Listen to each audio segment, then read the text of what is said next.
sometimes when you're writing, you need conversations to happen to move the story forward because the reader does not have that context of what is happening behind the scenes unless the characters talk about it. And that can feel very forced. So, how do you really combat that, right?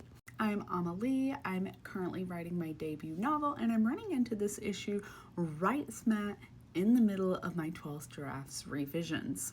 We're right before the midpoint, and it's kind of still in the stage where things are happening to my character. They're not really in control of their own narrative yet. They haven't made choices. Things are still happening to them instead of them enacting things that happen.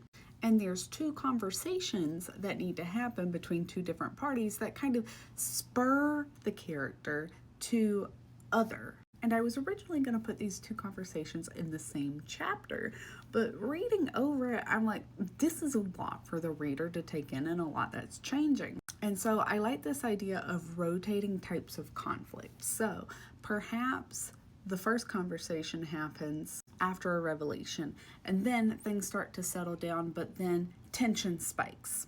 And I find it really useful when the spike in tension here is not the same type of tension this is coming off of. So this might be interpersonal tension, and then this is environmental, situational, political tension.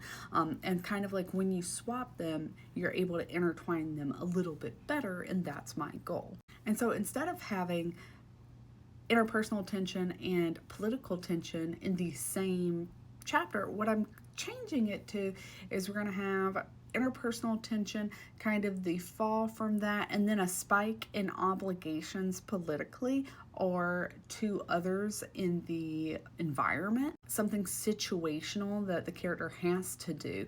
And that is going to push towards that second conversation and then kind of develop a subplot here. And that subplot is my romance. That's the romance subplot of my fantasy novel. And at first I did call it a romantasy, but I'm realizing more and more that it is kind of more cruel princey than Sarah J. Maasee. And you know what? I'm okay with that because sometimes you just have to let it happen. So my goal is to, by the end of this week, kind of figure out what's going on with those two chapters and how to balance the conflicts. If you're also writing and want to talk about it, please drop something in the comments, and I'd love to hear how all of y'all tackle this issue.